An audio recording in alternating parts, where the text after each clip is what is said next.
English by screen. Lesson 3. Kwigira icyongereza kuri ekara. Isomo rya gatatu. Verb to be simple present. Inshinga kuba mu ndagihe. I am. Ndi. I am a man. Ndi umugabo. You are. Uri. You are a woman. Uri umugore. He is. Ni.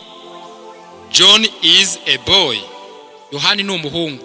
He is a boy. Ni umuhungu. She is. Ni. Mary is a girl. Maria ni umukobwa. She is a girl. Ni umukobwa. It is. Ni. My radio is new. Radio yanjye ni nshya. It is new.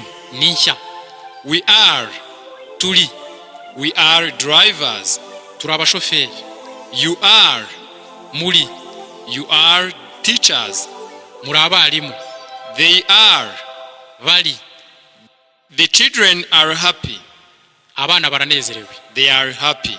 Baranezerewe. Remark. Kitonderwa. Use he for a boy or a man. Koresha he isimbura umuhungu cyangwa umugabo.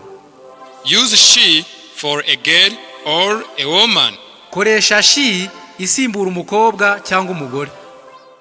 And use it for a thing or an animal. Koresha kandi it isimbura ikintu cyangwa inyamaswa.